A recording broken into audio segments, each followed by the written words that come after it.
Everyone, welcome back to our YouTube channel let's learn from home. My name is Tanu Rai और हम करेंगे आज हमारा जो चैप्टर चल रहा है राजनीतिक सिद्धांत क्या है, इसका अध्ययन क्यों करें। ये हमारा टॉपिक है, उसका कंटिन्यू करेंगे हम जिससे राजनीतिक सिद्धांत, विकास व उत्पत्ति। तो चलिए हम इसे शुरू करते हैं। इसका जो फर्स्ट पॉइंट है वो है राजनीतिक सिद्धांत पश्चिम में विभिन्न चरणों से गुजर चुका है। एक समय था जब प्राचीन यूनान व मध्यकाल के दौरान राजनीतिक सिद्धांत राज्य के नैतिक लक्ष्यों को पहचानने की चिंता खुद करता था यथा उन उद्देश्यों को जो राज्य प्राप्त करने हेतु दिलो दिमाग में रखता था। इस लाइन का ये मतलब हुआ कि एक टाइम ऐसा था, मतलब पश्चिमी राजनीतिक सिद्धांत जब राजनीतिक सिद्धांत का विकास हो रहा था तो पश्चिम में क्या लोगों का विचार था या क्या कंडीशंस थी राजनीतिक सिद्धांत के विकास में और उसने कैसे राजनीतिक सिद्धांत को डेवलप किया, उसके बारे में बताया गया कि पश्चिम के समय में एक यूनान में, आपको पता होगा कि जब हम राजनीतिक सिद्धांत की पढ़ाई शुरू करते हैं, चाहे वो ग्रेजुएशन में हो या स्कूलिंग लेवल पर हो या फिर हम इसे चाहे हम मास्टर्स के लेवल पे भी पढ़ें, तो यूनान से इसकी शुरुआत करते हैं। हम प्राचीन समय की हम बात कर रहे होते हैं, तो प्राचीन यूनान और मध्यकाल के दौरान यहाँ पर दो डिफरेंट टाइम लैप्स हैं जो उनको मिलाया गया है और उनको एक एवरेज में बताया गया है कि उस दौरान राजनीतिक सिद्धांत राज्य के नैतिक लक्ष्यों को पहचानने की चिंता खुद करता था। मतलब कि राज्य का जो विचार, राज्य के हमेशा इस बात को रहता था मन में कि हमारा जो हमारे नागरिक, हमारे नीतियाँ सब कुछ नैतिक होनी चाहिए। आपको पता होगा प्लेटो, एरिस्टोटल, ये सभी के सभी नैतिकता पर विश्वास करते थे और यहाँ तक कि प्लेटो ने तो दार्शनिक राजा, फिलोसफिकल किंग की जो सबसे महत्वपूर्ण विशेषता बताई वो नैतिकता ही बताई। उसने बोला अगर कोई राजा नैतिक नहीं हो सकता तो वह राजा बनने योग्य ही नहीं है। तो आपको समझ में आ रहा होगा कि कैसे ये लोग नैतिकता पर इतना ज़्यादा जोर देते थे और उनका मानना होता था कि राज्य का ही ये काम है कि वह राज्य को नैतिक बनाए, नागरिकों को नैतिक बनाए और उनकी नीतियाँ वगैरह जो भी चीज़ें होंगी सब नैतिक होंगी और राज्य के द्वारा ही होगी। अगले में देखिए यहाँ पे ऐसे बताया गया है कि प्लेटो और अरिस्तु दोनों ही न्यायशीलता स्थापित करने अथवा व्यक्ति को उत्तम जीवन प्रदान करने हेतु राज्य के प्रकार्यों पर जोर देते थे।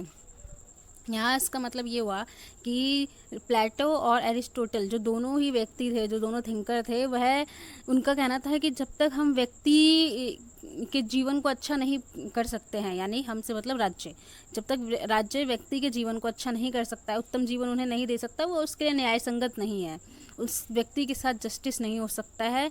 और इसको करने के लिए जो राज्य के फंक्शंस यानी प्रकार यानी फंक्शंस होने चाहिए वो बहुत अच्छे होने चाहिए, बहुत नैतिक होने चाहिए। ऐसे ही अगले पॉइंट में बोला गया है कि मध्यकालीन राजनीतिक सिद्धांत सम्मिलित हुआ क्योंकि वह धर्म के साथ था, ईश्वर के पास स्थान पाने हेतु व्यक्ति को तैयार करने व प्रशिक्षित करने के लिए राज्य से मांग करता था। इसका मतलब ये हुआ कि देखिए हमने यहाँ पे हम एक चीज़ में बताऊँ कि 3 कंडीशन पढ़ेंगे। ये हमारा क्लासिकल था, ये हमारा मेडिवल टाइम पीरियड होगा और ये हमारा मॉडर्न टाइम पीरियड होगा। क्लासिकल में हमने ये जाना कि उनको इस बात का टेंशन होता था राज्यों को कि व्यक्ति का जीवन उत्तम होना चाहिए, उस उत्तम जीवन के लिए राज्य को नैतिक नीतियाँ, नैतिकता को स्थापित करना होगा और नैतिक कार्य करने होंगे। ये क्लासिकल थॉट था पॉलिटिकल साइंस के लिए, राजनीतिक सिद्धांत के लिए। लेकिन मध्यकाल में ऐसा माना गया कि व्यक्ति प्रशिक्षित होना चाहिए, व्यक्ति तैयार होना चाहिए, राज्य से वो उस चीज़ों की मांग करता था क्योंकि इस समय पे ईश्वरीय और देवीय शक्ति का राज्य पर बहुत ज़्यादा वर्चस्व आने लगा था। वह जैसे चर्च की प्रधानता के बारे में बात की गई हो, इन चीज़ों के बारे में बात की जाती थी, तो ये सब चीज़ें बहुत उस चीज़ों को हम बोल सकते हैं कि बढ़ावा देती थी और व्यक्ति अपने आप को ईश्वर के समान मानने लगता था। सबको पता होगा कि जो पुनर्जागरण की जो स्थिति होती है, ठीक है, पुनर्जागरण क्यों हुआ? क्योंकि प्राचीन समय में व्यक्ति संवेदनशील था, वैज्ञानिक था, लॉजिकल चीज़ें कराता था, लेकिन मध्यकाल में आके वो ईश्वरीय और देवीय शक्ति पर ही डिपेंडेंट हो गया। वो हर एक चीज़ के पीछे ईश्वर की चीज़ें बोलता रहता था और उसका मानना था कि सभी चीज़ें ईश्वर द्वारा की गई है, चाहे बारिश हो, चाहे वह राजा, कोई व्यक्ति राजा बना हो, उसका परिवार राज संबंध से संबंधित हो, इन चीज़ों से वो चीज़ लोगों के मन में आती थी कि सब ईश्वर द्वारा की गई है। लेकिन आधुनिक काल आते आते इन चीज़ों को खारिज कर दिया गया। आपको पता है कि पुनर्जागरण हुआ, फिर दोबारा से वैज्ञानिकता पर विश्वास किया गया और ईश्वरीय और देवी चीज़ों का खंडन किया गया। तो अब हम आधुनिकता में देखेंगे कि आरंभिक आधुनिक युगीन राजनीति सिद्धांत ने राज्य उत्पत्ति संबंधी परिकल्पनाओं पर विचार विमर्श करने का प्रयास किया। इसका अनुसरण उन दार्शनिक द्वारा किया गया जिनके लिए राज्य का संगठन व प्रकार्य ही राज्य की मुख्य गंभीर चिंतन विषय था। यहाँ पे कहा गया है कि आधुनिक राज्य सिद्धांत ने ईश्वर की बातों को या ईश्वरीय राज्य सिद्धांत को एकदम नकार दिया। उन्होंने इसकी उत्पत्ति के लिए फिलॉसफीज़ दी, उसने हाइपोथेसिस दी और बहुत विचार विमर्श करने के बाद ऐसा किया गया है। जब आप मिल पढ़ोगे, रूसो पढ़ोगे, हॉब्स पढ़ोगे, ठीक है, या फिर आप लॉक पढ़ोगे, तो जो कोई भी थिंकर पढ़ोगे, जब उनके राज्य का सिद्धांत पढ़ोगे और फिर आप यही मेडिवल थिंकर के राज्य के सिद्धांत, जैसे कि आप मैकियावेली पढ़ोगे, ठीक है, तो मैकियावेली राज्य के सिद्धांत में क्या बोलता है कि जो हमारा राजा होगा वो भगवान से भी ऊपर माना जाएगा, ठीक है। वो वैसे देवी चीज़ों को खंडित करता है, लेकिन वह इन चीज़ों को भी बोलता है कि राजा में विशेष शक्तियाँ हैं, वो इन चीज़ों को एक तरीके से सपोर्ट भी करा। तो आप ये एक जो ट्रांसफॉर्मेशन है हमारा एंशिएंट से मेडिवल से फिर मॉडर्न तक, वो चीज़ समझोगे थिंकर्स के राज्य के विचार जब आप पढ़ोगे उन चीज़ों से। यहाँ पे वही चीज़ बताई गई है कि आधुनिक काल में या आधुनिक युग में राजनीतिक सिद्धांत की जो उत्पत्ति हुई है वो विचार विमर्श के साथ हुई है। क्या चीज़ें होंगी, क्या नहीं होंगी, राज्य के कार्य क्या होंगे, राज्य के सिद्धांत क्या होंगे, इस सब पर बहुत चिंता किया गया है, बहुत चिंतन किया गया है, तब जाके राज्य के सिद्धांत को माना गया है।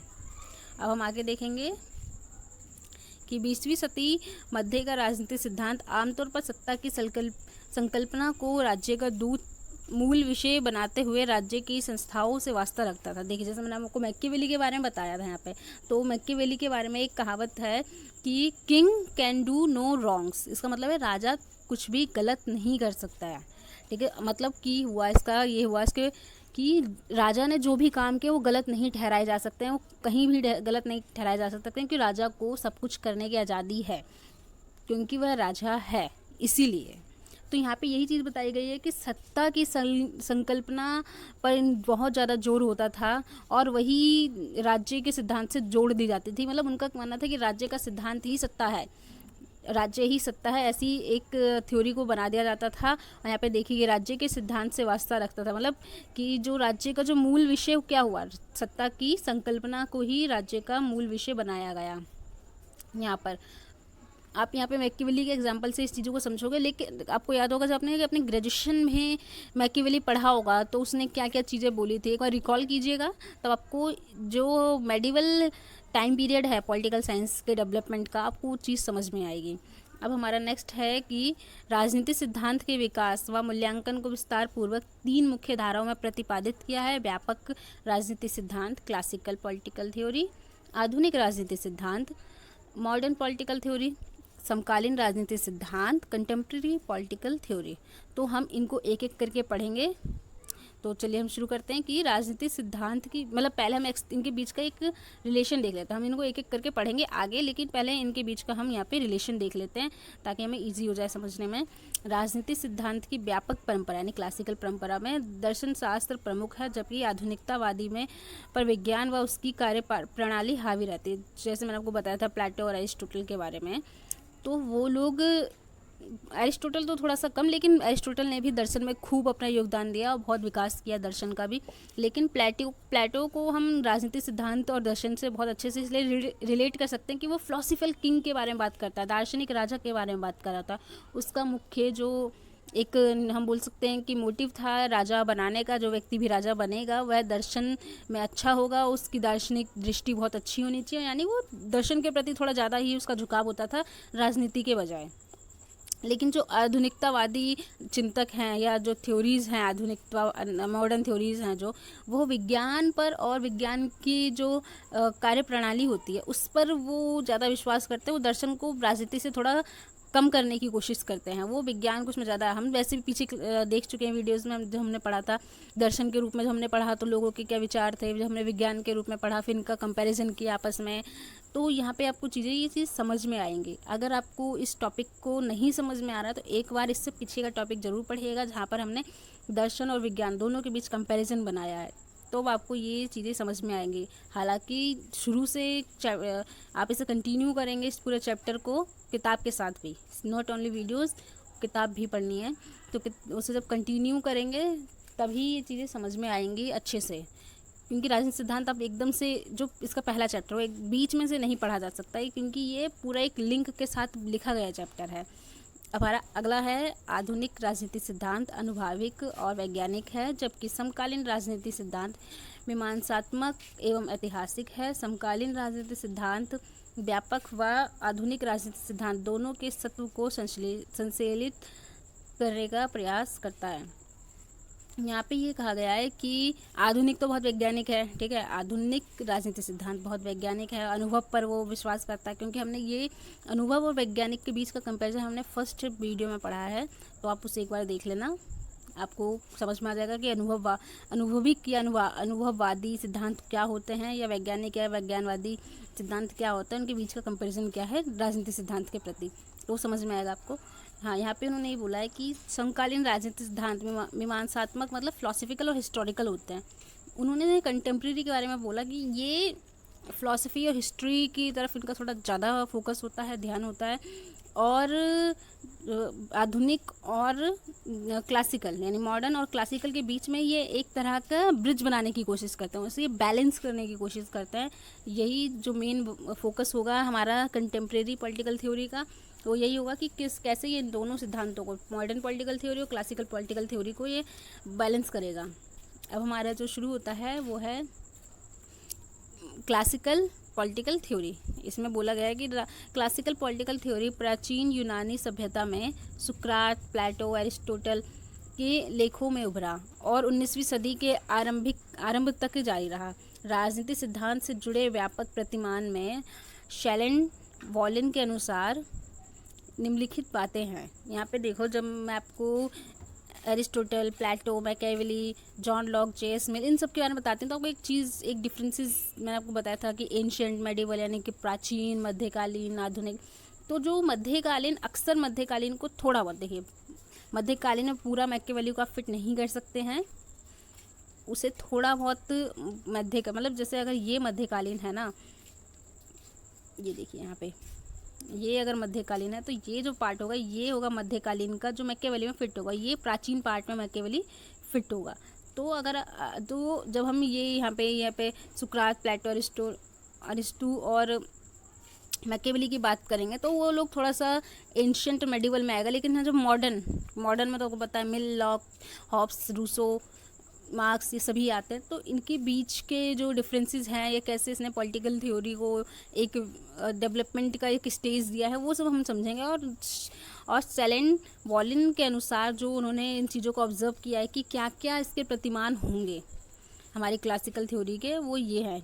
पहला है, उसने राजनीतिक सिद्धांत को, उसने मतलब कि यहाँ पर हो रहा है, यहाँ पे शैलेंड वॉलिन द्वारा राजनीतिक सिद्धांत के बारे में जो बात कही है कि राजनीतिक सिद्धांत ने, यानी उसने राजनीति को जनसाधारण के साथ पहचानने का प्रयास किया। ग्रीक, पॉलिश, रोमन, रेस पब्लिका और कॉमनवेल्थ का मध्ययुगीन प्रयोग सभी उसको भागीदारी का संकेत करते थे, जो साझेदारी के रूप में लोगों के बीच सर्वमान्य था। यहाँ पे बोला गया है कि जो पहले का राजनीतिक सिद्धांत था वो क्या था कि यह ग्रीक, पॉलिश, मतलब इन्होंने कुछ ऐसी थ्योरीज या ऐसी किताबों के नाम लिए हैं, ठीक है, जो मध्ययुगीन तक यानी कि मेडिवल टाइम तक ये लोग, इनका जो मेन फोकस होता था कि राजनीति में जनता और जनसाधारण तक हम कैसे पहुँचे, उनको कैसे पहचाने, उनकी ज़रूरतों को हम कैसे समझे, ये उनका पहला मेन फोकस होता था। उसके बाद उन्होंने बोला कि वह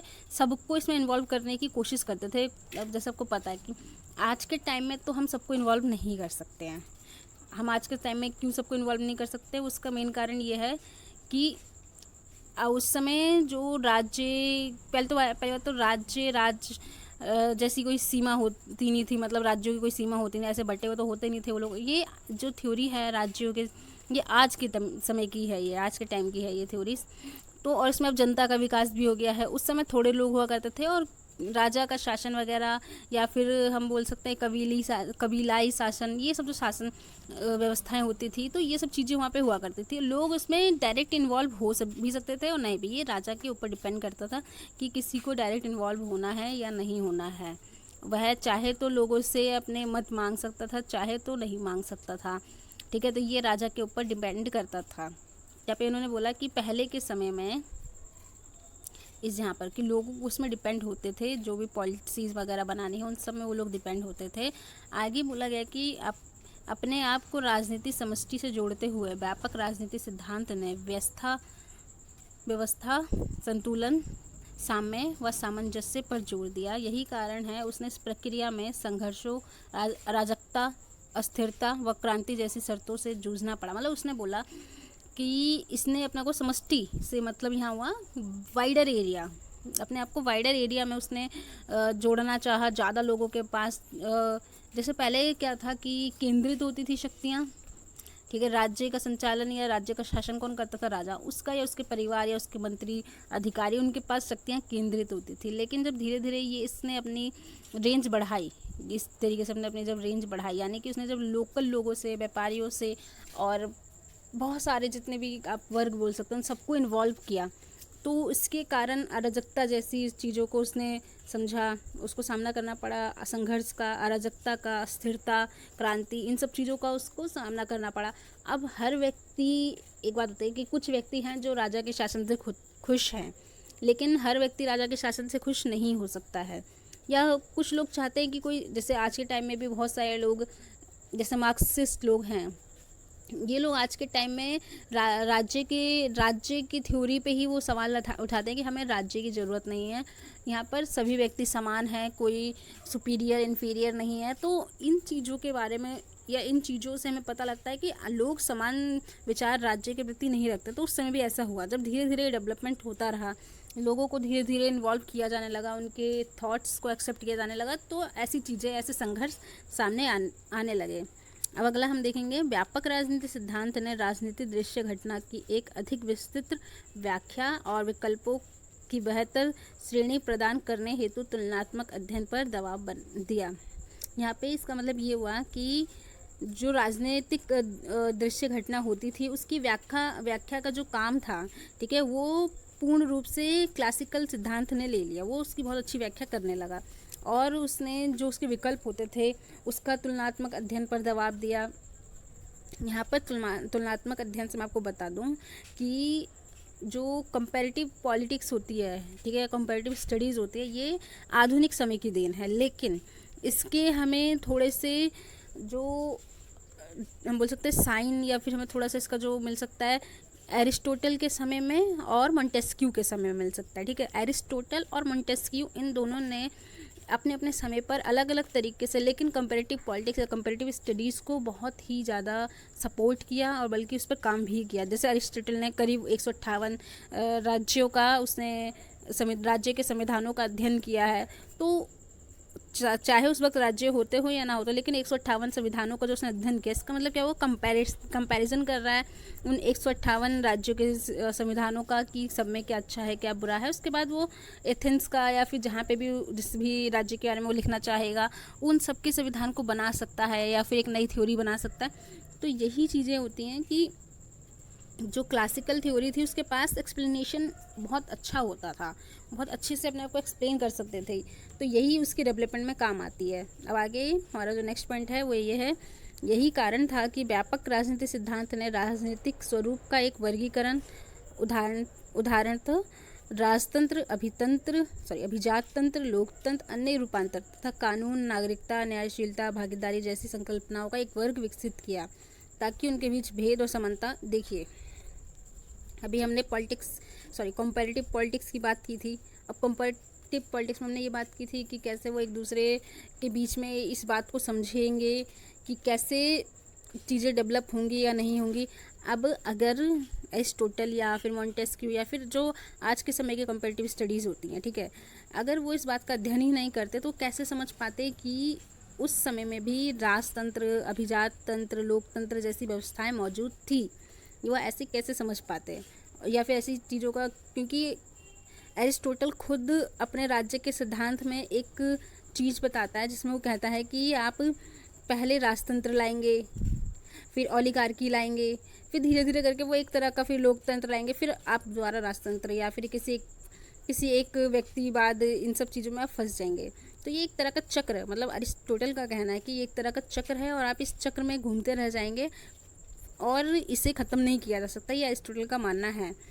तो अगर एरिस्टोटल ने वो स्टडीज़ नहीं की होती तो क्या हमें इन सब चीज़ों के बारे में पता लग सकता था, लेकिन काफ़ी समय लगता उस चीज़ को, बहुत लेट हम इन चीज़ों को, क्योंकि जैसे जैसे आज के समय में भी पॉलिटिकल थ्योरी का जो डेवलपमेंट हो रहा है वो नई नई थ्योरीज लाके दे रहा है हमें, तो चीज़ बता रहा है। ऐसे हमें सिर्फ ये राज्य का स्वरूप ही नहीं बल्कि कानून, नागरिकता, न्यायशीलता, इन सब चीज़ों के बारे में पता लगा। और फिर इनसे क्या हुआ कि अब इनका हम कंपैरिजन कर सकते हैं, इसके बीच में डिफरेंसेस, सिमिलरिटीज़, इनको पता लगा सकते हैं। ऑफकोर्स पता, अगर डिफरेंसेस ज़्यादा होंगे और नेगेटिव होंगे तो उसे पॉजिटिव किया जा सकता है, लेकिन अगर डिफरेंसेस अच्छे होंगे, पॉजिटिव होंगे, तो फिर हम उसे चेंजेस नहीं कर सकते और ना हमें ज़रूरत है। ऐसे ही नेक्स्ट पॉइंट है हमारा 5th पॉइंट, व्यापक राजनीति सिद्धांत आमतौर पर मनोगत दृश्य में नीति विज्ञान रहा था। इसकी प्रतिक्रिया एक नैतिक दृष्टिकोण में प्रकट हुई थी। प्लेटो ने आदर्श राज्य की, अरिस्तु ने एक राज्य जो यथासंभव सर्वोत्तम साधित कर सके की स्थापना करने की कोशिश की। इसका मतलब ये हुआ कि अपनी साइकोलॉजी में या अपने साइकोलॉजिकल व्यू में तो ये नीति विज्ञान जैसा ही लगता था, यानी फिलॉसफी जैसा ही, लेकिन ये अपनी प्रतिक्रिया में एक नैतिक दृष्टिकोण को अपनाए हुए था, या उसके जैसे ये प्रकट हुआ है। और इसका रिजल्ट क्या हुआ कि प्लेटो ने एक आदर्श राज्य स्थापित करने की कोशिश की। वही फिलोसफिकल किंग होगा, एजुकेशन सिस्टम ऐसे होगा, 3 वर्ग होंगे, साम्यवाद होगा, ये सब चीज़ें उसने अपने आदर्श राज्य में स्थापित करने की कोशिश की। और एरिस्टोटल ने एक प्रैक्टिकल स्टेट को बनाने की कोशिश की थी। उसने बोला कि वैसे तो एरिस्टोटल था ही स्टूडेंट प्लेटो का, लेकिन फिर भी उसने हर एक थ्योरी को उसको क्रिटिसाइज़ किया, उसके बदले एक नई थ्योरी दी, और सबसे ज़्यादा उसके आदर्श राज्य को उसने क्रिटिसाइज़ करके एक नई थ्योरी, उसने प्रैक्टिकल स्टेट की बात की है। तो ये चीज़ें हमें बताती है कि कैसे बदलाव होता आ रहा है, हुआ है, और खुद एक ही समय में कुछ समय के अंतराल, मतलब एक युग में भी कई थोड़े थोड़े समय के अंतराल ये बदलाव हमें देखने को मिलते हैं। अब है नेक्स्ट पॉइंट, व्यापक राजनीतिक सिद्धांत ने आदर्श रूप में राजतंत्र के सर्वोत्तम रूप को भारते हुए व्यापक सैद्धांतिकरण को निर्भीकता और आमूल परिवर्तन को उजागर किया। हालांकि कुछ लोगों ने इस प्रकार के प्रयास को मात्र कल्पना लोकी और अवास्तविक करार देकर खारिज कर दिया। इसका मतलब ये हुआ कि जो हमारे उस टाइम पर जो आदर्श राज्य की बात की, वहाँ पे राजतंत्र को सर्वोत्तम शासन व्यवस्था में अच्छा माना गया और उसकी व्यापकता और उसको बढ़ाने पर जोर दिया जाता था। लेकिन कुछ व्यक्तियों ने, कुछ लोगों ने इसको एक्सेप्ट करने से मना कर दिया। उन्होंने ये बोलकर इसे मना किया या नकारा कि ये कल्पना लोकी और अवास्तविक है, क्योंकि आपको पता है जो प्लेटो का आदर्श राज्य का सिद्धांत वो कितना ज़्यादा इम्प्रैक्टिकल है, उसे हम इम्प्लीमेंट ही नहीं कर सकते, उसे एक्सेप्ट ही नहीं कर सकते हैं प्रैक्टिकल लाइफ, और स्पेशली आज के समय में। तो ये चीज़ें उस समय भी खारिज कर दी गई और आज के समय भी उसे एक्सेप्ट नहीं किया जा रहा है। तो अब हम जो इन चीज़ों को तो समझ चुके हैं कि जो क्लासिकल पॉलिटिकल थ्योरी थी वो क्या है। अब हम नेक्स्ट वीडियो में ये समझेंगे कि हमारी मॉडर्न पॉलिटिकल थ्योरी क्या है, उसके बाद हम कंटेम्प्रेरी के बारे में पढ़ेंगे। तो हमारा लेक्चर ये आज यहाँ पे ही ख़त्म होता है, और मुझे उम्मीद है कि आपने वीडियो को लाइक किया होगा, पिछली सारी वीडियोस को, इसको भी आप लाइक करके कमेंट करके हमें बताएंगे कि आपको हमारा काम कैसा लग रहा है, और चैनल को सब्सक्राइब ज़रूर कीजिएगा और शेयर ज़रूर कीजिएगा। थैंक यू, मिलेंगे हम नेक्स्ट वीडियो में।